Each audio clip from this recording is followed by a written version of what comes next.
At sa ating pagpatuloy, narito po tayo ngayon sa pinakamalagang bahagi ng ating banal na programa na kung saan ating po pakinggan ang purong-purong ibanghilyo ng kaligtasan. At narito po ang aming beloved ordained preacher, Nilo D. Guzman. Amen.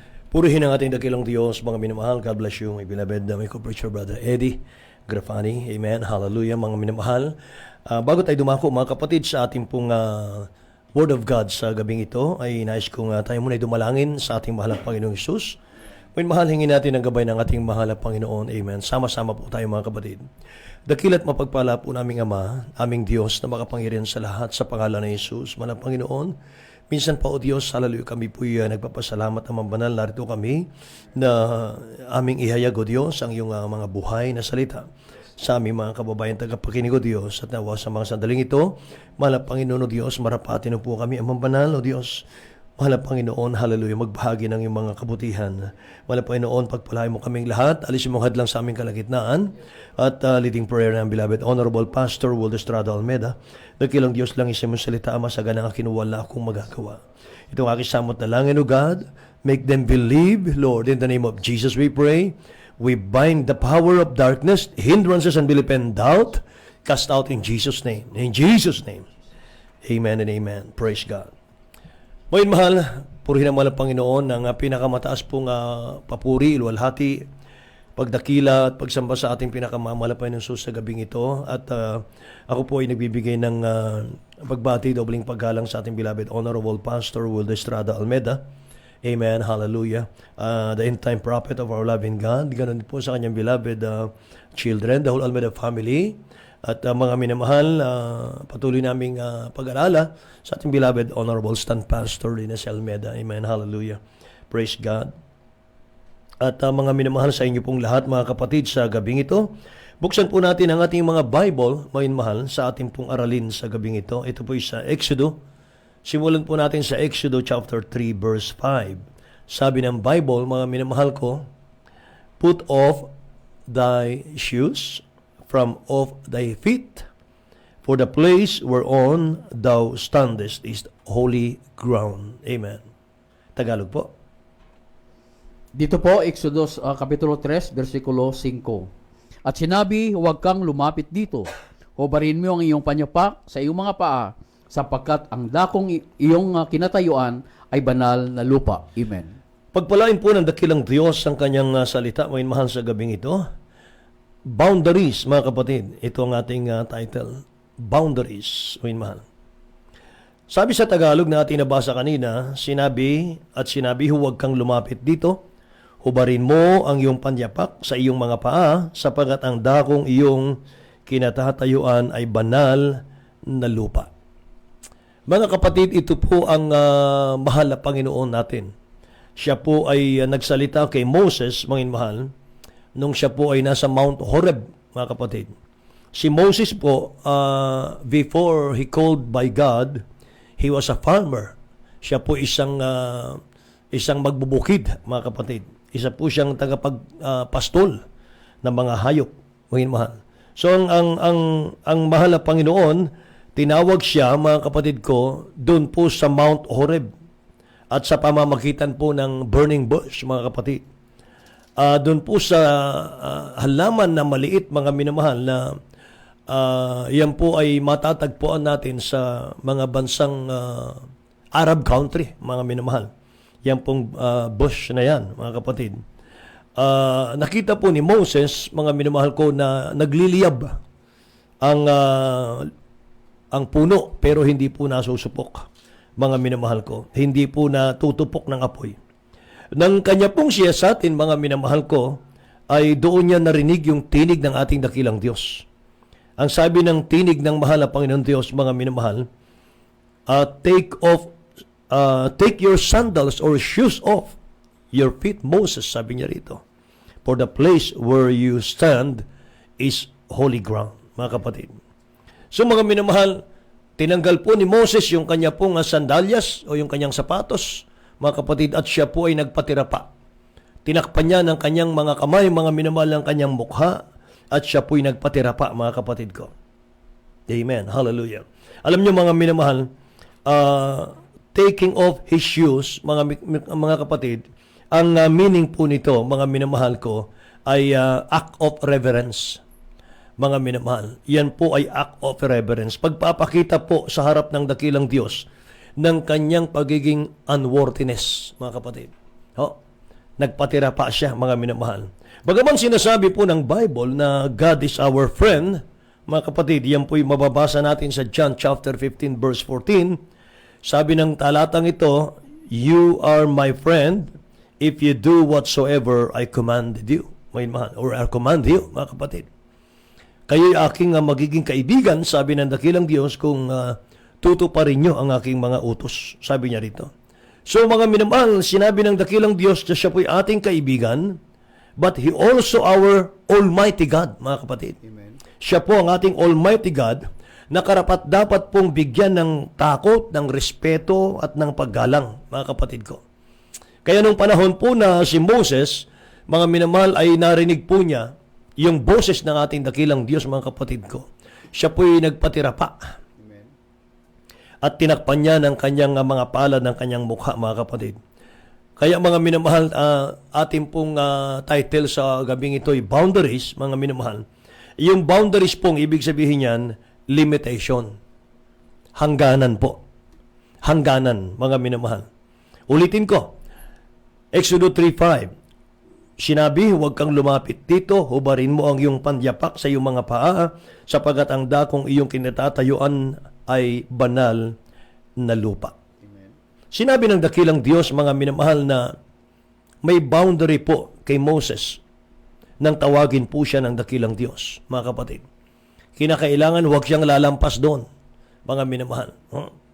At may utos ang dakilang Diyos, hubarin mo ang iyong panyapak, mga minamahal, sapagat ang dakong kinalalagyan mo ay banal. Alam nyo, mga minamahal, kapag nagtipon-tipon ang mga anak ng Diyos at kumikilos ang presensya ng mahal na Panginoon, mga minamahal, at maraming mga himalang nangyayari sa church na yan, mga minamahal, iyan po ay holy ground ng Diyos. Praise the Lord. Mga minamahal ko. So once na nakilala mo ang dakilang Diyos sa buhay mo, mga kapatid, may mga boundaries na po na inilagay ang dakilang Diyos sa buhay mo. May mga bagay po, mga minamahal, na dapat nating baguhin sa buhay natin. Kapag tayo po'y nakakilala sa dakilang Diyos na buhay, mga minamahal, binago ka ng mahal na Panginoon from sinful life to holy life, mga kapatid. Naglagay na po ang dakilang Diyos ng kanyang boundary. May mga bagay po na dapat nating baguhin sa buhay natin, mga kapatid. At may mga lugar po na hindi mo na dapat puntahan.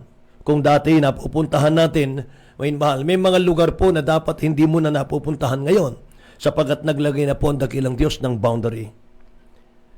So kung hindi mo pa nakikilala ang dakilang Diyos, mga minamahal, hindi mo pa siya pinaglilingkuran, mga kapatid, at alipin ka pa ng kasalanan, na kahit ayaw mong magkasala ay nagkakasala ka, dahil sunod-sunuran ka lang, mga minamahal, sa udyok ng dyablo, ay para sa iyo, mga minamahal, ang tingin mo, mga kapatid, ay naasiwa ka sa mga churchgoers, mga minamahal, doon sa mga nagdadala ng Bible, mga kapatid ko, kinahihiya mo yun. Ganon kami nung araw, mga kapatid. Nung kami po ay wala pa sa ebanghelyo ng mahal na Panginoon. Ayaw mong sumama sa kanila kahit bayaran ka pa. Mga minamahal, gusto mo palaging ang gawain ng mundo, mga kapatid, ang gagawin mo. Ganon pala kapag wala kang Kristo sa puso, mga kapatid. Ang hinahanap ng puso mo ay yung mga gawain ng sanlibutan, yung kasalanan, mga minamahal ko. Pero kapag nakilala mo na pala si Kristo, ang dakilang Diyos na buhay, hindi na tayo pwedeng makiayon sa gawain ng mundo. Mga minamahal, hindi na po pala tayo pwedeng sumama sa mga unbeliever kahit saan, mga minamahal, gustuhin nila. Nasa liwanag ka na po, mga kapatid. Nasa liwanag ka na ng ebanghelyo, samantalang ang mundo nasa kadiliman. Puno po ng kasalanan yan, mga minamahal ko. So the moment po na tawagin tayo ng mahal na Panginoon mula sa kadiliman, dalhin po sa kaliwanagan, baguhin ang buhay, pagpalain ang buhay, mga minamahal. At masaksihan mo rito yung mga miracles, signs, wonders, mga kapatid, na hindi gayang gawin ng tao. We are already isolated. Praise the Lord. Amen. Isolated ka na. Hiniwalay na tayo, mga minamahal ko. Naglaan na po ang dakilang Diyos ng lugar para sa atin. Ho? Inilagay ka na ng dakilang Diyos sa kanyang church, sa kanyang true church. Dati wala tayong oras, dati wala tayong panahon sa dakilang Diyos, pero ngayon mga minamahal, God already called you for wonderful ministry. Mga minamahal, hindi ka iligtas ng dakilang Diyos, hindi ka niya babaguhin, hindi ka niya pagpapalain kung walang layunin ang dakilang Diyos sa buhay mo, sa pagkatawag niya sa iyo. Mga mahal, God already called you for wonderful ministry. Nang sa ganun, mga minamahal ko, ikaw po ay magiging kakaiba sa lahat. Gusto ng dakilang Diyos, maging kaiba ka sa lahat, mga kapatid ko. Praise God. Hallelujah. Ikaw ay maging anak ng Diyos na kataas-taasan. Ikaw ang hari, ikaw ang anak ng hari ng mga hari. Amen. Panginoon ng mga Panginoon. Ano sabi ng Ephesians chapter 2, verse 1 and 2? Mga mahal. Ephesians chapter 2, verse 1 and 2, pakibasa. Dito po, Episo, Kapitulo 2, versikulo 1 hanggang 2. At kayo'y binuhay niya nang kayo'y mga patay dahil sa inyong mga pagsalangsang sa mga kasalanan. Dito po sa 2, at inyong nilakaran noong una ayon sa lakad ng sanlibutan ito, ayon sa pangulo ng mga kapangyarihan ng hangin, ng Espiritu na ngayon ay gumagawa sa mga anak ng pagsuway. Amen. Tingnan niyo mga minamahal ang talatang ito. Binuhay niya kayo, sabi niya rito, nang kayo'y mga patay sa inyong mga pagsalangsang at mga kasalanan. So kapag Kristiyano ka na pala, mga kapatid, ay hindi na tayong nabubuhay sa sarili natin. Mahal, dati tayong patay sa kasalanan. Pero tayo binuhay ng dakilang Diyos sa kanyang habag, sa kanyang biyaya. Mahal, pinatawad tayo sa ating kasalanan. Nilinis. Sabi rito sa 2, na inyong nilakaran nung una, yung mga kasalanan po. Na ayon sa lakad ng sanlibutan ito, ayon sa pangulo ng mga kapangyarihan ng hangin. Ano po yung pangulo ng kapangyarihan ng hangin? Yun po yung mga evil forces, mga minamahal. Sabi rito, ng Espiritu na ngayon ay gumagawa sa mga anak ng pagsuway. So nakita niyo yung verse 2, mga minamahal? Evil spirit pala ang kumikilos sa buhay ng mga ayaw sumunod sa Diyos. Evil spirit pala yung kumikilos sa buhay ng mga masuwayin sa Diyos. Ang sabi pa ng Colossians chapter 3 verse 3, mga minamahal, sabi rito, sapagkat kayo'y nangamatay na, tuloy pong basa. Dito po, Colosas, Kapitulo 3, versikulo 3. Sapagkat kayo'y nangamatay na at ang inyong buhay ay natatagong kasama ni Kristo sa Diyos. Ayun, mga minamahal. Wala na, mga minamahal. Patay na tayo sa mundo, mga kapatid. Yan ang mga nakay Kristo. Yan ang mga tutuong anak ng Diyos, mga minamahal. Tagapagmana ng buhay na walang hanggan. Wala na po silang kaligayahan sa mundo, mga kapatid. Ang kaligayahan nila ay gawin na lang ang kalooban ng dakilang Diyos. Kaya nung una, mga minamahal, marami tayong mga bisyo. At yung mga barkada natin, marami tayong barkada nung araw. Mga minamahal ko. They can easily call you sa mga sanlibutang gawain, mga minamahal, nung araw. At kahit sabihin pa sa iyo, mga kapatid, pare, sagot ko, inuman tayo. Pare, sagot ko, gimmick tayo, mga minamahal. Napakadali lang tumawag sa atin, mga minamahal. Pero ngayon, mga kapatid, may boundary na ang Diyos between you and your unbeliever friend. Mga minamahal. Naglagay ang dakilang Diyos ng boundary dyan. You are today difference kung tinatanggap mo yung kaligtasan mo.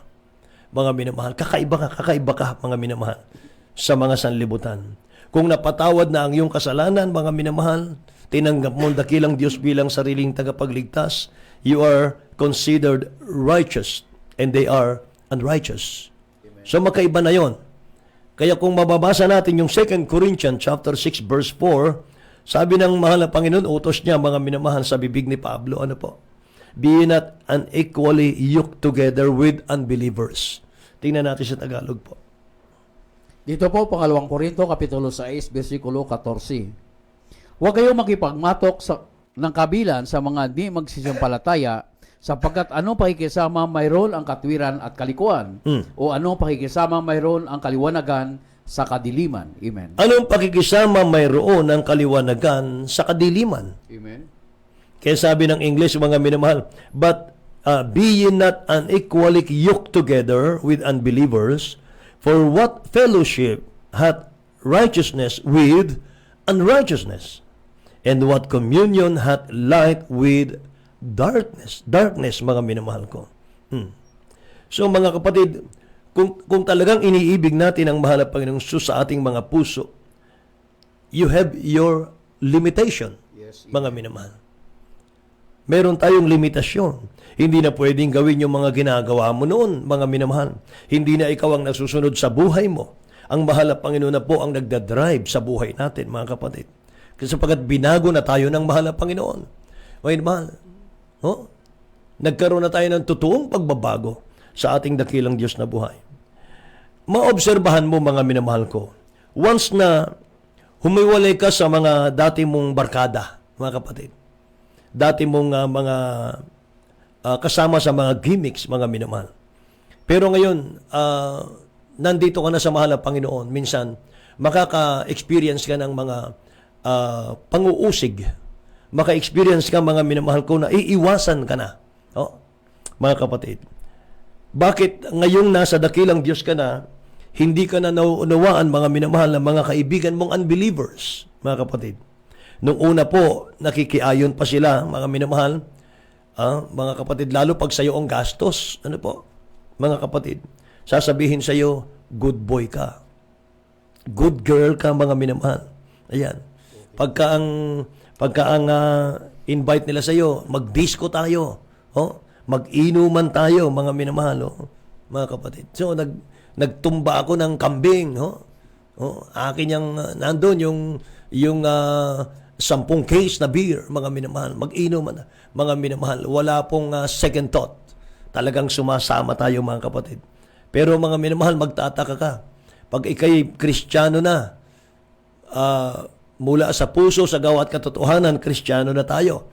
Minamahal na natin ang dakilang Diyos. Ayaw na nating magkasala, mga minamahal. Nagdadala ka na lagi ng Biblia, mga kapatid. Puro hallelujah, praise the Lord na ang namumutawi sa iyong labi, mga minamahal. Hindi ka na nakikisa sa kanila. Anong sasabihin nila, mga kapatid? Nasisiraan ka na ng bait. Madalas yan, mga minamahal. Sasabihin sa iyo, mga kaibigan mo yan, nasisiraan na to ng bait. Tingnan nyo. Bigyan muna natin ng mga talata, mga kapatid, para na sa ganun yung mga baguhan nating mga taga-subaybay, taga-pakinig na bagong bautismo, alam nila, mga minamahal, ang pagdadaanan po nila. Matthew chapter 5, verse 11 and 12. Amen. Dito po, Ebanghelyo ni San Mateo, Kapitulo 5, versikulo 11 hanggang 12. Mapalad kayo pagka kayo'y inalimura, at kayo'y pinag-uusig, at kayo'y pinagwikaan ng sari-saring masamang na paawang kasinungalingan dahil sa akin. Dito po sa 12, magalak kayo at magsayang totoo, sapagkat malaki ang ganti sa inyo sa langit. Amen. Sapagkat gayon din ang kanilang pagkausig sa mga propeta na nangauna sa inyo. Amen. Nakita nyo, mga minamahal, purihin ang dakilang Diyos. Nasa Bible pala yan, mga kapatid. So, hindi tayo magtataka. At ang sabi pa ng James chapter 4, verse 4, mga minamahal, hindi ba ganinyo alam na pag nakipagkaibigan sa salibutan ay kaaway ng Diyos? Tingnan po natin. Amen. Dito po, Santiago, Kapitulo 4, versikulo 4. Kayo mga nangangalunya, hindi ba ganinyo nalalaman na ang pakikipagkaibigan sa sanlibutan ay pakikipag-away sa Diyos? Sino man ngang mag-ibig at maging kaibigan ng sanlibutan ay nagiging kaaway ang Diyos ng Diyos. Amen. Tingnan nyo, mga minamahal. May kaibahan na po mga kapatid. Amen. Nakikipagkaibigan sa gawain ng sanlibutan ay kaaway ng Diyos. Nakikipagkaibigan sa mga Panginoon, kaaway ng sanlibutan, mga minamahal. Tingnan nyo, mga kapatid ko. Kaya, minsan mapansin mo, mga minamahal talaga, no? Yung katulad na sinabi ko sa inyo kanina, iniiwasan ka na ng mga kaibigan mo, mga kapatid. Bakit kaya? Anong dahilan? Because they don't understand the mystery behind worship. Hindi nila maintindihan yon. They don't know what is worship about. Hindi nila maunawaan yung lalim ng pag-ibig mo sa dakilang Diyos. Hindi nila alam, mga mahal, hindi nila matarok, hindi nila masukat, hindi nila maabot, hindi nila maunawaan yung mga ginagawa mo para sa mahal na Panginoon. Mga minamahal. Kaya, mga kapatid, against na lang sila sa ginagawa mo. Ganun po yun, mga minamahal. Kaya, nag-set ng boundary ang dakilang Diyos, mga kapatid, na kahit na BFF mo pa yan, best friend forever, mga minamahal. Pinagtatanggol ka pa niyan kapag inaapi ka ng iba. Gaano man kayo ka-close, mga minamahal, hindi mo siya pwedeng samahan sa kahit saan niya gusto, mga kapatid. So kung ayaw mong i-give up ang friendship nyo ng BFF mo, mga minamahal, kahit hindi na po sa Diyos yan ang ginagawa niya. Kahit kasalanan na yung ginagawa niya, gusto niya, gawin mo rin yung kasalanan, mga minamahal. At ginagawa mo, mga kapatid, sapagat best friend natin yan, you are in a wrong person and you are in a wrong way. Mga minamahal. Nanganganib yung kaligtasan mo, mga kapatid. Malapit na tayong mawala sa kamay ng mahal na Panginoon niya. Kaya huwag mong kalilimutan, minamahal ko. Magkaiba po kayo ng BFF mo ng direksyon sa buhay. Magkaiba kayo ng destiny sa buhay. Hindi po kayo pareho ng size ng sapatos. Ibig sabihin, mga mahal, iba po yung lakad ng unbeliever, iba po yung lakad ng mga nasa mahal na Panginoon. Ang lakad po natin, mga minamahal ko, langit po at buhay na walang hanggan ang ating target. Hallelujah. Samantalang may mga sariling lakad yung mga unbelievers. May mga sariling lakad yung mga righteous people. Amen. Hallelujah. Hindi parehong isip ng unbelievers sa mga believers. Hindi parehong lumalabas sa bibig ng mga believers kaysa sa mga unbelievers. May mahal. Ang Kristiyano po, pawang pagpupuri sa mahal ng Panginoon ang lumalabas sa bibig natin. Amen. Amen. May mahal. Pero sa mga unbeliever, mga kapatid, naroon yung pagmumura, mga minamahal ko. Oh. Hindi kalugod-lugod sa ating dakilang Diyos. Tingnan yung Matthew chapter 12, verse 35. Amen. Dito po sa Ebanghelyo ni San Mateo, Kapitulo 12, versikulo 35, ang mabuting tao sa kanyang mabuting kayamanan ay kumukuha ng mabubuting bagay. At ang masamang tao sa kanyang masamang kayamanan ay kumukuha ng masamang bagay. Amen. Tingnan nyo, mga minamahal ko. A good man out of the good treasure of the heart, sabi rito, bringeth forth good things. O yun, mahal. Galing sa puso yun eh. And an evil man out of the evil treasure bringeth forth evil things, mga kapatid. Yan ang kaibahan, mga mahal. Kung ano yung puso, yun ang lumalabas daw sa bibig, mga kapatid. Amen. Kaya isa pa pong talata, mga minamahal, ang mababasa natin, na mapalad daw, o mahal, ang mananampalataya na hindi lumalakad sa payo ng masama. Tingnan nyo. Psalms 1, chapter 1, verse 1 hanggang 3, mga kapatid. Amen. Dito po mga awit, Kapitulo 1, versikulo 1 hanggang 3. Mapalad ang tao na hindi lumalakad sa payo ng masama, ni tumatayo man sa daan ng mga makasalanan, ni naupo man sa upuan ng mga manglilibak. Kundi ang kanyang kasayahan ay nasa kautusan ng Panginoon. Right. At ang kautusan niya ay nagbubulay-bulay siya sa araw at gabi. 3 po. At siya ay magiging parang punong kahoy na itinatanim sa siping ng mga agos ng tubig, na magbubunga sa kanyang kapanahunan. Ang kanyang dahon na may hindi malalanta, at anumang kanyang gagawin ay giginhawa. Amen. Purihin ang dakilang Diyos, mga minamahal. Tingnan nyo, mga kapatid, kapag sumunod tayo sa dakilang Diyos natin, mga minamahal, in-isolate ka na, hiniwalay ka na, may boundary na, mga kapatid ko, at kapag yan ang sinunod natin, mga minamahal, sabi rito, siya'y magiging parang punong kahoy na ititanim sa siping ng mga agos ng tubig, na nagbubunga sa kanyang kapanahunan. Hindi ka malalanta, mga kapatid. No? Hindi ka masisiro, kumbaga sa pagpapala. Ang kanyang dahon na may hindi malalantat, anumang kanyang gawin ay giginhawa, mga kapatid. Yan, napakainam, napakaganda, mga minamahal. Ano man ang tangkain mo sa buhay, ano man ang planuhin mo sa buhay, kapag ikaw po, mga minamahal, ay nasa kalooban ng dakilang Diyos, palaging tagumpayan in the name of Jesus. Minamahal. So God called you by your name. God called you by your name. You are peculiar. Sabi ng Bible, you are peculiar. Amen. 1 Peter chapter 2 verse 9, but ye are a chosen generation, a royal priesthood, and holy nation. Amen. A peculiar people, that ye should show forth the praises of Him who hath called you out of darkness into His marvelous light. Sabi rito, mga mahal, ye are a chosen generation, a royal priesthood, a holy nation, mga kapatid ko. Peculiar people, mga kapatid. Grabe, mga mahal, ang dakilang Diyos. Kapag nasunod natin yung kanyang kalooban, mga mahal, ang tingin niya sa iyo, mga kapatid ko, napaka-precious, mga mahal, like gold, mga kapatid. Yan ang tingin ng dakilang Diyos sa iyo, mga minamahal, sapagkat inihiwalay ka na niya, mga kapatid, sa mga gawain ng sanlibutan. Sa Tagalog po. Dito po, unang Pedro, Kapitulo 2, versikulo 9. Datapot kayo isang lahing hirang, isang makaharing pagkasaserdote, bansang banal, bayang pag-aaring sarili ng Diyos, upang inyong ipahayag ang mga karangalan niyang tumawag sa iyo mula sa kadiliman hanggang sa kanyang gilalas na kaliwanagan. Purihin ang ating dakilang Diyos, mga minamahal.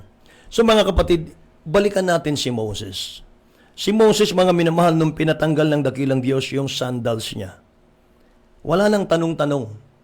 Inalis niya kaagad, mga kapatid ko. Bakit? Because he listened to God. Amen. Nakikinig siya sa mahal na Panginoon Diyos. Hindi sinabi ni Moses, mahal na Panginoon, sandals lang ito eh. Wala namang kwenta to. Hindi niya sinabi yun. Sandals nga lang ang pinatatanggal ng dakilang Diyos kay Moses. What more? Yung mga bagay na nakasisira sa image and likeness ng Diyos sa iyong buhay, mga kapatid. Yun po yun eh. So may boundary po ang Diyos, mga mahal. May boundary ang mahal na Panginoon, mga kapatid. Gusto ng dakilang Diyos kung white ka, white ka.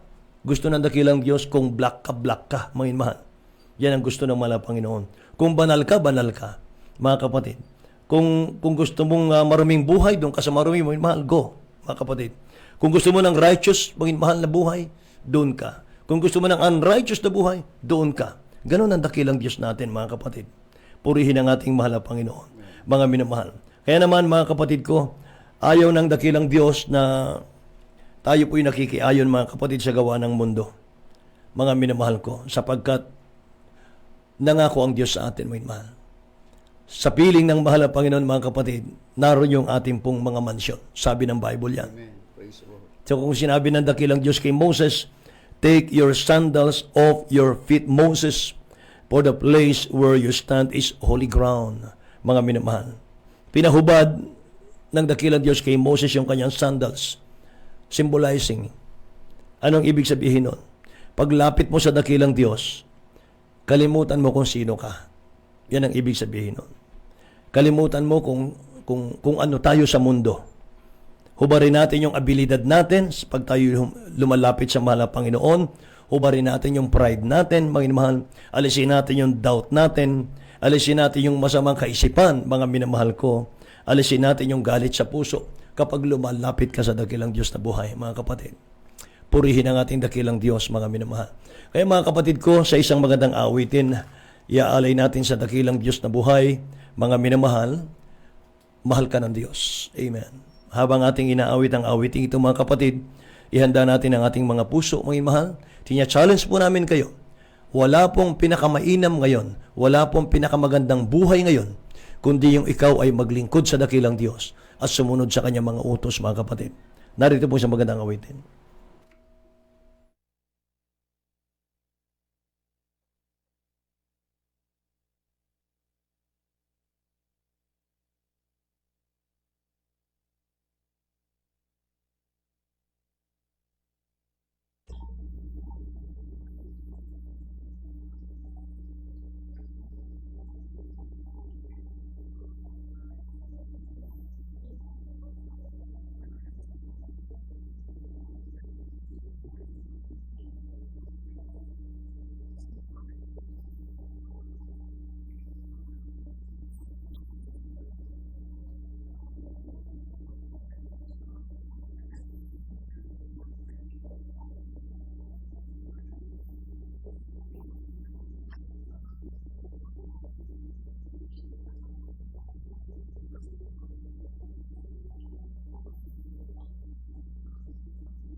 Amen. Praise the Lord. God bless you po, beloved ordained preacher ni Lodi Guzman, sa salita ng ating pinakamahal Panginoon.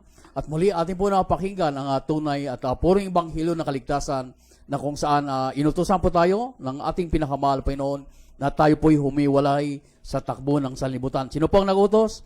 Ang Diyos na may-ari, hallelujah, ng kalangitan. Ang Diyos na tanging siya lamang ang makapagbigay ng ating kaligtasan. Kaya sa aming minamahal kababayan, lalo po mga baguhan, ito po ay ang panalangin pagtanggap sa ating pinakamahal Panginoon. Isuko po ang iyong buhay sa ating pinakamahal Panginoon sa isang maiksing panalangin at tayo po check po natin na tayo po tatanggapin ng ating pinakamahal Hesus Kristo. Magpatuloy lamang tayong sumunod sa kaluban ng ating pinakamahal Panginoon. Amen. Sundan niyo po ang maiksing panalangin bilang pagtanggap at pagsisisi po. Amen. Praise the Lord. Upo dakilat mapagpala naming Ama, Diyos na makapangyarihan sa lahat. Sa dakilat makapangyarihan pangalan niyo po, aming pinangamahal Panginoong Hesus. Maraming salamat, dakilan Diyos, sa iyong mga salita na aking napakinggan. Mahal Panginoon, narito po ako, isang taong makasalanan, nais pong magbago. Tulungan niyo po ako, mahal Panginoon, dahil sa ganang akin, wala po akong magagawa. Tulungan niyo po ako na maging tunay mo pong anak sa puso, gawa at katotohanan. Patawad dakilan Diyos, sa lahat-lahat ko po mga pagkakasala at pagkukulang sa iyo. Tinatanggap kita bilang Diyos at Hari na aking buhay. Sa pangalan ni Jesus na aking tinanggap, amen and amen. Praise the Lord.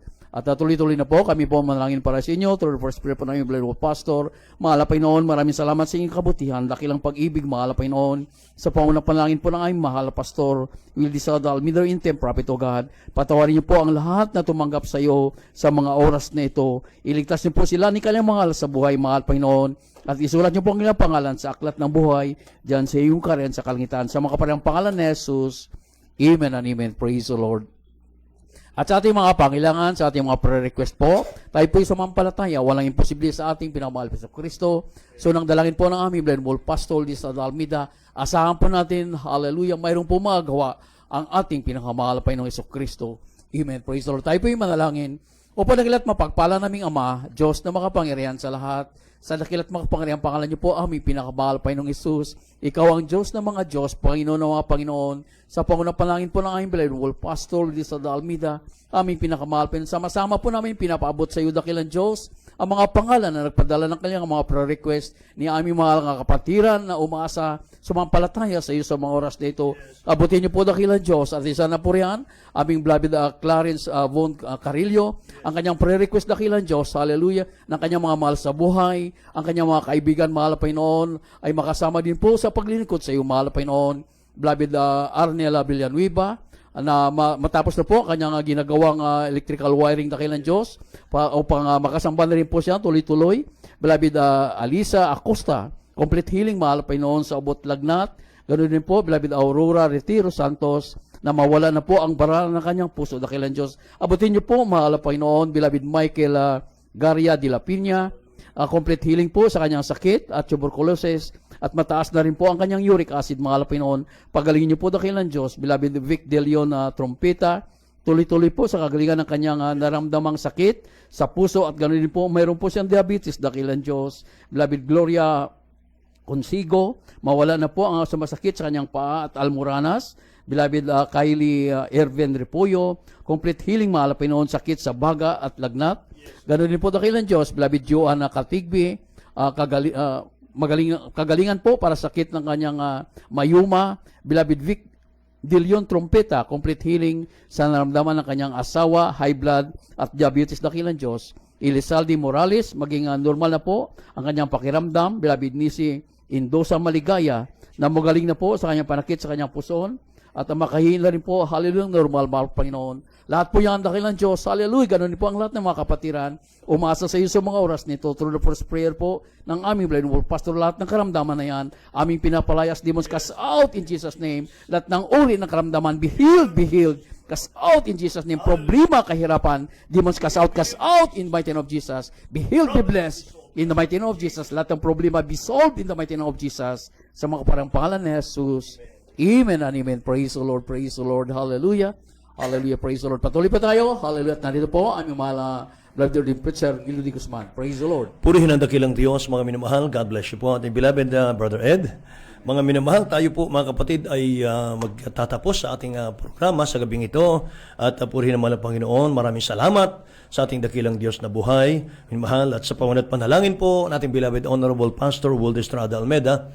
Mga kapatid ko, hallelujah, tayo pinagpala ng dakilang Diyos na buhay. Mga minamahal, sumampalataya po kayo. Mga minamahal, may nagawa ang Diyos sa inyong mga buhay, sa inyong mga tahanan sa gabing ito. In the name of Jesus, amen. Hallelujah. Mga minamahal, pansamantala mga kapatid, muli kami magpapaalam. Sa araw po ng bukas, kami babalik. God willing, malusog ang ating pangangatawan. Mga minamahal, para sa ating mga kababayan na mga baguhan po mga kapatid, Lunes hanggang Sabado po tayo. Mahal, sumasayang papawid po alas 7 hanggang alas 8 ng gabi. Mahal, ang ating Facebook page, mga kapatid ko, ay JMZIM, Alas Asin, Bataan. Ang ating telepono, 0917-6755-160, mga kapatid. Praise God. At sa ngalan po ng ating beloved Honorable Pastor Will Estrada Almeda, yung balingkod sa papawid, Brother Nilo de Guzman po lamang, Brother Eddie Grapani, aking kasama, mga mahal, ating technical side, ating beloved Rachel Faye de Guzman, ating beloved Jeremiah Erisgado, at Joy Erisgado, at ganoon din po si Joseph de la Cruz, nagsasabing, we love you so much, but dearest Jesus loves you more and more. God bless you all. Good night po.